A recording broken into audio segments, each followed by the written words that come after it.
ሰላም ከመይ ትጸንሑ ክቡራት ተዓዘብቲ ንሎሚ ዘዳለናዮ እዋናዊ ዛዕባ ሒዝና ቀሪብና ኣለና ንምክትታልኩም ምዕድም ኣብ መንጎ ህዝብታት ኤርትራን ክልል ትግራይን ተፈጢሩ ዝርከብ ዝምድናን ርክባትን ንስርዓት ብልጽግና መርዘን ኮይኑዎምን ሓደ ካብቲ ክስዕርዎን ክገትእዎን ክብድህዎን ኣጸጊምዎም ዘሎ ዓብዪ ጉዳያት ኮይኑ ይርከብ። ብልጽግናን ወታደራውያን ኣዛዝቱን ኣብ ዝተፈላለየ ኣጋጣሚታት ኣብ መንጎ ህዝብታት ኤርትራን ክልል ትግራይን ተፈጢሩ ዘሎ ጽምዶን ርክባትን ዘይከውንን ሓደገኛን እዩ ብምባል መግለጽታት እናሃበው ይርከቡ። ሓደ ካብቶም ንኸብዶም ዝሓድሩ ዕሱባት ጀነራል ሳሞራ የኑስ ኣብ ሓደ መድረኽ ተረኺቡ ኣብ መንጎ ሻዕብያን ህወሓትን ኣብ መንጎ ኤርትራን ክልል ትግራይን ተፈጢሩ ዘሎ ጽምዶ ንህዝቢ ኢትዮጵያ ሓደጋታቱ ይበዝሕ፣ ሻዕብያ ንህዝቢ ትግራይን ህወሓትን ምስ ማእኸላይ መንግስቲ ኢትዮጵያ ከረሓሕቕን ክንጽል እዩ ሻዕብያ ዘተባብዕ ዘሎ። ስለዚ ምስ ሻዕብያ ዝግበር ዘሎ ጽምዶ ብዘይ ቅድመ ኩነት ደው ክብል ኣለዎ ክብል ሳሞራ የኑስ ክዛረብ ተሰሚዑ ይርከብ። ጽምዶ ንሰበ ስልጣን ስርዓት ብልጽግናን ንኸምዚኦም ዝበሉ ዝመሽመሹ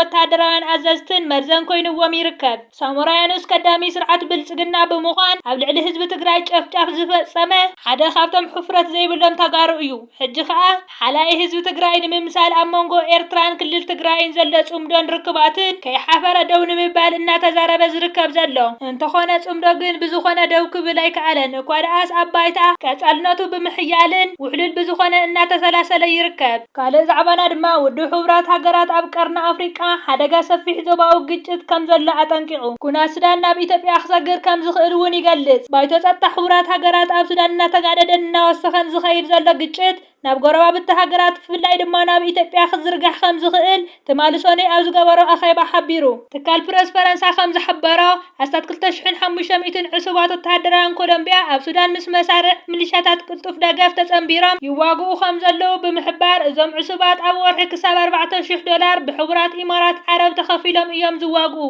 ብምትሕብባር ሕቡራት ኢማራት ዓረብን ኢትዮጵያን ተዓሲቦም ኣብ ጎኒ ሰራዊት ቅልጡፍ ደገፍ ብምስላፍ ኣብ ዝቐረባ እዋን ግዳይ ሞትን መቑሰልትን ከም ዝኾኑ እውን ተገሊጹ። ብኻልእ ዛዕባና ድማ ፕሬዚዳንት ዶናልድ ትራምፕ ኣሜሪካ ኣካል ናይቲ ዝተሓደሰ ህንጸት ሓይሊ ባሕሪ ወርቃዊ መርከብ ዝኾና ከቢድ ዕጥቂ ዘለዎን ብስሙ ዝተሰመየ ሓደስቲ ተኸታተልቲ መራኽብ ውግእ ክትእዝዝ ምዃና ኣፍሊጡ።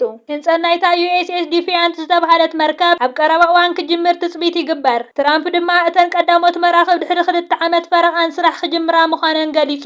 እዚ ኣካል ናይቲ ብፕሬዚዳንት ትራምፕ ኣብ ሰብ ዘለወንን ሰብ ዘይብለንን መራኽብ እንተላይ ኣብ ዓበይቲ ሚሳኤላት ዝዓጠቓ መራኽብ ውግእን ንኣሽተይ መራኽብ ሓይሊ ባሕሪ ኣሜሪካ ንምስፋሕ ዝዓለመ ዝዓበየ መደብ እዩ። ኣብዚ ሕዚ እዋን ኣሜሪካ ብዓቕሚ ምህናጽ መራኽብን ጠቕላላ ፍርያትን ካብ ቻይና ድሒራ ከም ዘላ ሰበስልጣን ኣጠንቂቖም። ትራምፕ ብሶኒ ኣብ ዝሃቦ መግለጺ ህንጸት 2 ሓደስቲ መራኽብ ውግእ ክጅምር ከም ዘጽደቐን ኣስታት 25 መራኽብ ናይ ምህናጽ መደብ ከም ዘለዎን ገሊጹ። ትራምፕ እዚአን ካብ ዝኾነት ክሳብ ሕጂ ዝተሃነጸት መርከብ ውግእ ዝቐልጠፋን ዝዓበያን 100 ዕጽፊ ዝሓየላን ክኾና እየን ድማ ኢሉ። ህንጸት እተን ዕጡቓት መራኽብ ምስ ተዛዘመ ልዑል ድምፂ ዘለወን ኣዝዩ ቀታሊ ኣጽዋር ክሕዛን ክዕጠቓን ምዃነንን ከምኡውን ኣዛዚ ጉጅለ መራኽብ ሓይሊ ባሕሪ ኣሜሪካ ዝጥቀመለን ክኾና ምዃነን ገሊጹ።